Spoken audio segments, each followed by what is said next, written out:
Hello, എല്ലാവർക്കും easy വേൾഡിൻ്റെ ഒരു പുതിയ വീഡിയോയിലേക്ക് സ്വാഗതം. ഇന്ന് നമ്മൾ മക്കളൊക്കെ സ്കൂള് വിട്ട് വന്ന് കഴിഞ്ഞതിന് ശേഷമുള്ള കുറച്ച് കാര്യങ്ങൾ ഉൾക്കൊള്ളിച്ചിട്ടുള്ള ഒരു കുഞ്ഞു വീഡിയോ ആണ്. അപ്പോൾ എല്ലാവരും തന്നെ വീഡിയോ ഇഷ്ടപ്പെട്ടാൽ മറക്കാതെ തന്നെ ഒന്ന് സപ്പോർട്ട് ചെയ്യണേ.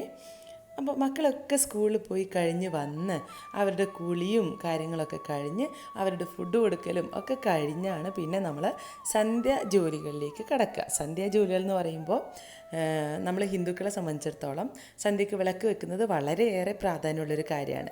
അപ്പോൾ അതിന് മുമ്പായി തന്നെ വിളക്കൊക്കെ ഒന്ന് ഒരുക്കി വെക്കലും വിളക്ക് വെക്കാനുള്ള പീഠമൊക്കെ എടുത്ത് വെക്കലും അങ്ങനെ കുറച്ച് കാര്യങ്ങളുണ്ട് നമുക്കതിന് മുമ്പായിട്ട് ചെയ്യാനായിട്ട്.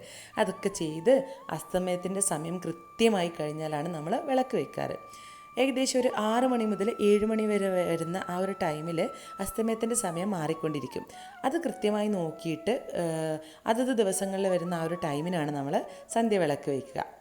നമ്മളെല്ലാവരും തന്നെ ഒരു ദിവസത്തിൽ പല പല കാര്യങ്ങൾക്കായിട്ട് സമയം മാറ്റിവെക്കുന്ന ആൾക്കാരാണ്. അത് ഫുഡ് ഉണ്ടാക്കാനായാലും ഫുഡ് കഴിക്കാനായാലും ഇനി മക്കളുടെ കാര്യങ്ങൾക്കായാലും നമ്മുടെ സ്വന്തം കാര്യങ്ങൾക്കായാലും ഒക്കെ നമ്മൾ മാറ്റിവെക്കാനായിട്ട് സമയം കണ്ടെത്താറുണ്ട്. പക്ഷേ നമുക്ക് വേണ്ടി, അതായത് നമ്മുടെ മനസ്സിന് വേണ്ടി, ഒരു പോസിറ്റീവ് എനർജിക്ക് വേണ്ടി, നമ്മുടെ നല്ലതിന് വേണ്ടിയിട്ട് അങ്ങനെ ഒരു സമയമാണ് എല്ലാവരെയും സംബന്ധിച്ചിടത്തോളം അവരുടെ പ്രാർത്ഥനാ സമയം എന്ന് പറയുന്നത്. അത് ഹിന്ദു ആയിക്കൊള്ളട്ടെ, ക്രിസ്ത്യൻ ആയിക്കൊള്ളട്ടെ, ഇനി മുസ്ലിം ആയിക്കൊള്ളട്ടെ, ഏത് മതസ്ഥരായാലും അവർക്ക് വ്യത്യസ്തമായിട്ടുള്ള പല തരത്തിലുള്ള പ്രാർത്ഥനാ രീതികളുണ്ട്. ആ രീതികൾ ഫോളോ ചെയ്യാൻ നമ്മൾ കുറച്ച് സമയം കണ്ടെത്തേണ്ടത് അത്യാവശ്യമായിട്ടുള്ള കാര്യമാണ്. ഇത് ഞാൻ പറയുന്നത് പ്രാർത്ഥന, ഈശ്വരൻ, ദൈവം അങ്ങനെ വിശ്വാസമുള്ള ആൾക്കാരെ സംബന്ധിച്ചിടത്തോളം ഉള്ളൊരു കാര്യമാണ്. ഇനി ഇതൊന്നും ഇല്ലാത്തവരാണെങ്കിൽ അവർക്ക് പോസിറ്റീവ് എനർജി കിട്ടുന്ന ഒരു കാര്യം എന്താണോ അത് അവർ ഫോളോ ചെയ്താൽ മതി. അത് പ്രത്യേകിച്ച് എനിക്കിപ്പോൾ പറഞ്ഞു തരാനുള്ളൊരു ഐഡിയ ഒന്നുമില്ല. ഞാൻ അത്യാവശ്യം നല്ല രീതിയിൽ ഭക്തിയുള്ള ഒരാളാണ്. അപ്പോൾ ഞാൻ എൻ്റെ കുട്ടികളെയും കൂടി ആ ഒരു രീതി ഫോളോ ചെയ്യാൻ വേണ്ടിയിട്ട് എന്നെക്കൊണ്ട് പറ്റുന്ന രീതിയിൽ ഞാൻ അവരെ ആ ഒരു രീതിയിലേക്ക് വളർത്തിയെടുക്കാറുണ്ട്. പിന്നെ ഞാൻ ഈ വീഡിയോ ഷൂട്ട് ചെയ്തത് ഏകദേശം ഒരു വേനലവധിയുടെ അവസാന ആ ഒരു ടൈമിലാണ്. ഇതൊന്ന് എഡിറ്റ് ചെയ്ത് അപ്ലോഡ് ചെയ്യാൻ കുറച്ച് ടൈം ലേറ്റായി. അപ്പോൾ ഇപ്പോഴാണെങ്കിൽ കോരിച്ചൊരിയുന്ന മഴയായതുകൊണ്ട് തന്നെ ചെടിയൊന്നും നനയ്ക്കേണ്ട ഒരാവശ്യം ഉണ്ടാവാറില്ല. അപ്പോൾ ആ ഒരു ടൈം അത്യാവശ്യം നല്ല ചൂടുണ്ട്. അപ്പോൾ ചെടിയൊക്കെ ഡെയിലി നനച്ചു കൊടുക്കേണ്ടത് അത്യാവശ്യമായിട്ടുള്ള ഒരു കാര്യമായിരുന്നു. അപ്പം നമ്മൾ ജോലി ചെയ്യുന്ന ടൈമിൽ നമുക്ക് ഒരുപാട് ജോലികളുണ്ടാവും, വീട്ടിൽ പല പല ജോലികളുണ്ടാവും. പക്ഷേ ഇപ്പോൾ ഈ ചെടി നനയ്ക്കുക എന്നുള്ളൊരു കാര്യം നമ്മളെ കൊണ്ട് മാറ്റി വയ്ക്കാൻ പറ്റുന്ന ഒരു കാര്യമല്ല. അപ്പോൾ എന്ത് ചെയ്യും? നമ്മൾ എന്താണ് അതിനൊരു സൊല്യൂഷൻ ചിന്തിക്കുമ്പോൾ, വീട്ടിൽ കുട്ടികളുള്ളവരാണെങ്കിൽ അല്ലെങ്കിൽ ഇളയ ആൾക്കാർ, നമ്മൾ മുതിർന്നവരാണ് കൂടുതൽ ജോലി ചെയ്യാന്നുണ്ടെങ്കിൽ ഇളയ ആൾക്കാരുണ്ടെങ്കിൽ അവരെ കൊണ്ട് നമുക്ക് ഇങ്ങനത്തെ ജോലികൾ ഏൽപ്പിച്ചിട്ട് ചെയ്യിക്കാം. കാരണം അവർക്ക് ഈ ജോലികൾ അവരെ ഏൽപ്പിച്ചു കഴിഞ്ഞാൽ ഇത് അവരുടെ ബാധ്യതയാണ് അല്ലെങ്കിൽ അവർ ചെയ്യേണ്ട ഒരു കാര്യമാണ് എന്നുള്ള ആ ഒരു ഉറച്ച ഒരു മനസ്സിൽ അവർക്ക് അങ്ങനെ ഒരു തീരുമാനം ഉണ്ടാവും. അപ്പം അങ്ങനെ ഉണ്ടായിക്കഴിഞ്ഞാൽ പിന്നെ അത് ചെയ്യാൻ അവരെ ആരും പ്രോത്സാഹിപ്പിക്കേണ്ട കാര്യമൊന്നുമില്ല. ഞാനിപ്പോൾ മോനെ ഈ ഒരു കാര്യം ഏൽപ്പിച്ചതുകൊണ്ട് തന്നെ അവൻ ആ ഒരു കാര്യം നിർബന്ധമായും ചെയ്തോളും.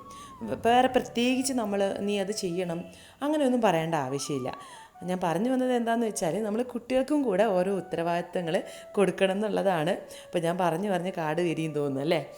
അപ്പോൾ അങ്ങനെ അതൊക്കെ കഴിഞ്ഞ് ജനലൊക്കെ ക്ലോസ് ചെയ്ത് അങ്ങനെ ലൈറ്റൊക്കെ ഓൺ ചെയ്ത് ആ ഒരു ടൈമിൽ നോക്കുമ്പോൾ അത്രയും നേരം നല്ല ചൂടാണെങ്കിൽ വളരെ പെട്ടെന്ന് തന്നെ കാലാവസ്ഥയൊക്കെ മാറി നല്ലൊരു മഴക്കാറും അതുപോലെ തന്നെ ഇടിയും മിന്നലും കാറ്റും ഒക്കെ ഇപ്പം മഴ പെയ്യുന്നുള്ളൊരു അവസ്ഥയിലായിരുന്നു ഉണ്ടായിരുന്നത്. അപ്പോൾ വൈകുന്നേരമായ ടൈമിൽ അനിയൻ്റെ വൈഫ് വിളിച്ചിട്ട് പറഞ്ഞിട്ടുണ്ടായിരുന്നു പുള്ളിക്കാരിയും മക്കളും ഒക്കെ ഇങ്ങോട്ട് വരുന്നു എന്ന്. അപ്പോൾ ഈ ഒരു കാലാവസ്ഥ കണ്ടപ്പോൾ സത്യത്തിൽ ഞാൻ നന്നായിട്ട് പേടിച്ചു. കാരണം അവർ വരേണ്ടത് ബൈക്കിലാണ്. അപ്പോൾ ഇതുപോലെ കാറ്റും മഴയൊക്കെ ഉള്ളപ്പോൾ കുട്ടികൾ നനഞ്ഞിട്ടല്ലേ ഇങ്ങോട്ട് എത്താമെന്ന് ചിന്തിച്ചു. എന്നാലും മക്കൾക്കൊക്കെ പോവാന്നൊക്കെ പറഞ്ഞു കഴിഞ്ഞാലുണ്ടാകുന്ന ആ ഒരു സന്തോഷം പെട്ടെന്ന് വേണ്ട മഴ ഉണ്ടാവും എന്ന് പറയുമ്പോൾ അത് ഇവിടെയുള്ള മക്കളായാലും ശരി അവിടെയുള്ള മക്കളായാലും ശരി ഭയങ്കര സങ്കടം ഉണ്ടാക്കുന്ന ഒരു കാര്യമാണ്. അപ്പോൾ അവർ പുറപ്പെട്ടു എന്ന് പറഞ്ഞു. ഞാൻ ഫോൺ ചെയ്തപ്പോൾ അവരിങ്ങോട്ടേക്ക് പുറപ്പെട്ടു എന്ന് പറഞ്ഞിട്ടുണ്ടായിരുന്നു. അപ്പോൾ മഴ വരുന്നതിന് മുമ്പ് വേഗം ഇങ്ങോട്ടേക്ക് എത്തിയാൽ മതി എന്നായിരുന്നു ഒരാഗ്രഹം ഉണ്ടായിരുന്നത്. പിന്നെ ഇത് ആ ശരിയായ ചൂട് നിൽക്കുന്ന ഉഷ്ണത്തിൻ്റെ ആ ഒരു തീവ്രതയിൽ നിൽക്കുന്ന ആ ഒരു ടൈമിലെ വീഡിയോ ആയതുകൊണ്ട് തന്നെ നമ്മൾ ആ ഒരു സമയത്ത് മഴ എങ്ങനെയെങ്കിലും ഒന്ന് പെയ്താൽ മതി, ആ ഒരു ചൂടിനൊരു ശമനത്തിന് വേണ്ടിയിട്ട് ഇനി നനഞ്ഞാലും സാരമില്ല, മഴ ഒന്ന് പെയ്താൽ മതി എന്നുള്ള ഒരാഗ്രഹത്തിലായിരുന്നു. അപ്പോൾ ഇത് അവരൊക്കെ വന്നിട്ടുണ്ട്. വന്നു കഴിഞ്ഞാൽ പിന്നെ ഇങ്ങനെയാണ് ആകെ സന്തോഷവും കളിയും ചിരിയും ഞങ്ങൾ തമ്മിലുള്ള സംസാരമൊക്കെ ആയി. പിന്നെ ടൈം പോകുന്നതേ നമുക്കറിയില്ല. ഞാൻ സത്യം പറഞ്ഞാൽ വീഡിയോ ഷൂട്ട് ചെയ്യുന്നുണ്ടെന്നുള്ള കാര്യം തന്നെ മറന്നുപോയി. ഞങ്ങൾ കുട്ടികളുടെ കളി നോക്കിയിട്ടും അവർ ചില ടൈം അവർ വന്ന് റീൽസ് എടുക്കാറ് ഇൻസ്റ്റാഗ്രാമിൽ വേണ്ടിയിട്ട്, അങ്ങനെ പിന്നെ എന്താ പറയുക ഫോട്ടോസ് എടുക്കും, പാട്ട് വെച്ച് ഡാൻസ് കളിക്കും. ഇതൊക്കെയാണ് അവരുടെ മെയിൻ കലാപരിപാടികൾ. അപ്പോൾ അതിനൊക്കെ ഇടയിൽ ഇതൊന്നും വീഡിയോ എടുക്കാനുള്ളൊരു ഓർമ്മയുണ്ടായില്ല. പിന്നെ നമ്മളുടെ ആ ഒരു നിമിഷം നമുക്ക് വീഡിയോ എടുക്കാൻ വേണ്ടിയിട്ട് നമ്മൾ മാറ്റി വെച്ച് കഴിഞ്ഞാൽ നമ്മൾ ഈ ക്യാമറയും പിടിച്ച് നടക്കുമ്പോൾ നമുക്ക് ആ ഒരു നിമിഷം എൻജോയ് ചെയ്യാൻ ഇച്ചിരി ബുദ്ധിമുട്ടുള്ളൊരു കാര്യമാണ്. നമ്മളിപ്പോൾ നോർമലി ഷൂട്ട് ചെയ്യുന്നുണ്ട് ഇല്ല എന്നല്ല, പക്ഷേ ആ ഒരു നിമിഷത്തിൽ ജീവിക്കാൻ വേണ്ടിയിട്ട് നമുക്ക് ഈ ക്യാമറയും പിടിച്ചുകൊണ്ട് നടക്കുമ്പോൾ കുറച്ച് ബുദ്ധിമുട്ടായിട്ടുള്ളൊരു കാര്യമാണ്. അപ്പോൾ പിന്നെ കുട്ടികളൊക്കെ വന്നതല്ലേ, കുറച്ച് ചിക്കൻ കറിയൊക്കെ ഉണ്ടാക്കുക രാത്രിത്തെ ഫുഡിന് എന്ന് എഴുതിയിട്ട് ഞാനും അനിയൻ്റെ വൈഫും കൂടിയിട്ട്, കുക്കു എന്നാണ് ആളെ പേര്, അപ്പോൾ പുള്ളിക്കാരിയും കൂടിയിട്ട് ചിക്കൻ കറിയൊക്കെ ഉണ്ടാക്കാൻ വേണ്ടിയിട്ട് കിച്ചണിലേക്ക് വന്നിട്ടുണ്ട്. അപ്പോൾ ഇവിടെ ഇരുന്ന് ചിക്കൻ കറി ഉണ്ടാക്കുന്നതാണെങ്കിലും ഞങ്ങൾ നല്ല പൊരിഞ്ഞ സംസാരത്തിലായിരുന്നു കേട്ടോ. ആളും എന്നെക്കൊണ്ട് പറഞ്ഞതുപോലെ നന്നായിട്ട് സംസാരിക്കുന്ന ഒരാളാണ്. അപ്പോൾ ഈ ഭൂലോകത്തുള്ള എല്ലാ വിഷയത്തെ പറ്റിയിട്ട് ഞങ്ങളിങ്ങനെ സംസാരിച്ചുകൊണ്ടിരിക്കും കേട്ടോ.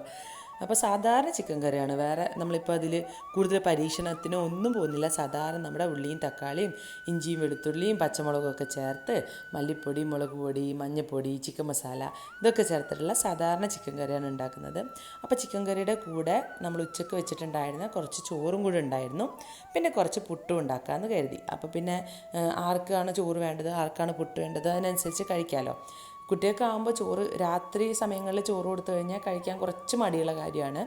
അപ്പോൾ ഏട്ടനും ഇവിടെ രാത്രി പുട്ടാണ് വേണ്ടത്. അപ്പം പിന്നെ അങ്ങനെയൊക്കെ ഞങ്ങൾ കുറച്ചധികം പുട്ടും ഉണ്ടാക്കി. അപ്പോൾ പുട്ടൊക്കെ ഉണ്ടാക്കുന്ന ജോലി അനിയൻ്റെ വൈഫാണ് ചെയ്തത്. അപ്പോൾ പുള്ളിക്കാരി ഇവിടെ വന്നു കഴിഞ്ഞാൽ അങ്ങനെയാണ്, നമ്മളെന്തൊക്കെ ജോലി ചെയ്യുമ്പോൾ കൂടെ നിന്ന് തന്നെ നമ്മളെ ജോലിയൊക്കെ ചെയ്യാൻ വേണ്ടിയിട്ട് ഹെൽപ്പ് ചെയ്യും. നമ്മളെല്ലാവരും അങ്ങനെ തന്നെയല്ലേ. വീട്ടമ്മമാർ ഒരു കിച്ചണിലേക്ക് പോയി കഴിഞ്ഞാൽ നമ്മളിപ്പോൾ അവിടെ നിൽക്കുന്ന ഒരാളാണെങ്കിൽ ആ ഒരു ടൈം നമ്മളവിടെ നിൽക്കുന്ന ഒരാളല്ലാതെ നമ്മളൊരു വിസിറ്റിന് പോയാലുള്ള കാര്യമല്ല. ജസ്റ്റ് നമ്മളിപ്പോൾ ഇന്നൊരു ദിവസത്തേക്ക് ആ വീട്ടിൽ പോവുകയാണെങ്കിൽ നമ്മൾ കിച്ചണിൽ പോയി കഴിഞ്ഞാൽ ജോലി ചെയ്യാനൊന്നും മടി കാണിക്കുക. എന്നെ സംബന്ധിച്ചിടത്തോളം ഉള്ളൊരു കാര്യമാണ്. എൻ്റെ ചുറ്റുമുള്ളവരെയും ഞാൻ കണ്ടിട്ടുള്ളത് അങ്ങനെയൊക്കെ തന്നെയാണ്. ഇപ്പം അനിയൻ്റെ വൈഫായിക്കോട്ടെ, എൻ്റെ സിസ്റ്റർ ആയിക്കോട്ടെ, എല്ലാവരും അങ്ങനെയുള്ള ആൾക്കാരാണ്. അവർക്ക് കിച്ചണിൽ നിന്ന് നമ്മളെ ഹെൽപ്പ് ചെയ്യാനോ അല്ലെങ്കിൽ ജോലി ചെയ്യാനോ ഒട്ടും മടിയുള്ള കാര്യമല്ല. അപ്പോൾ ഇങ്ങനെ ഞങ്ങൾ പുട്ടൊക്കെ ഉണ്ടാക്കി കുറേ കഥയൊക്കെ പറഞ്ഞ് അങ്ങനെ ഞങ്ങളുടെ ടൈം പോയി. പിന്നെ ഒരുപാട് ലേറ്റ് ആയിട്ടുണ്ടായിരുന്നു ആൾ തിരിച്ചു പോകാൻ വേണ്ടിയിട്ട്. മഴയൊക്കെ മാറിയ ഒരു ടൈമാണ് പോയത്. അപ്പോൾ ഇത്രയൊക്കെയാണ് ഇന്നത്തെ വിശേഷം. ഞങ്ങളുടെ ഈ കുഞ്ഞു വിശേഷം എല്ലാവർക്കും ഇഷ്ടമായെന്ന് കരുതുന്നു.